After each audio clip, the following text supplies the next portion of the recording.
In today's video, I'm going to teach you how to make the voiceover sound sad using ElevenLabs.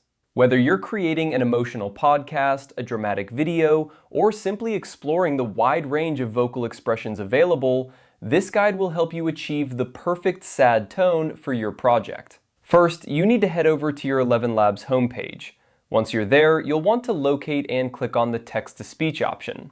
This is where the magic happens, as you'll be able to transform text into a vocal expression with just a few adjustments. Now, this is the critical part where you adjust the tone of the voice. You'll want to make sure you pick the right voice for your project. ElevenLabs offers a variety of voices, each with its own characteristics displayed under its name.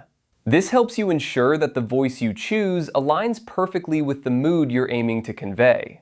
Look for voices that naturally carry a softer, more melancholic tone, as this will set a solid foundation for the sadness you're trying to evoke. Once you've selected the voice that best fits your needs, it's time to fine-tune the emotional aspects. You'll need to adjust the stability setting to a lower range, around 30 to 50.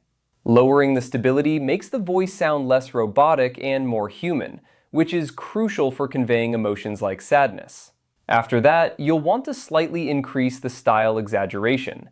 This adjustment enhances the emotional intensity of the voice, helping to emphasize the sad tone you're striving for. With these settings in place, it's time for the final step. Type in your speech or script and then listen to the results. Pay close attention to how the voice delivers each word and phrase. Is the sadness coming through as you'd hoped? If not, don't hesitate to go back and make minor tweaks to the stability and style exaggeration settings.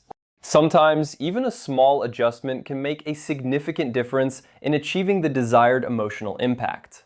And there you have it. By following these steps, you can create a voiceover that captures just the right amount of sadness to move your audience and enrich your project. Remember, practice makes perfect, so feel free to experiment with different voices and settings until you find the combination that works best for you. Thanks for watching, and happy creating!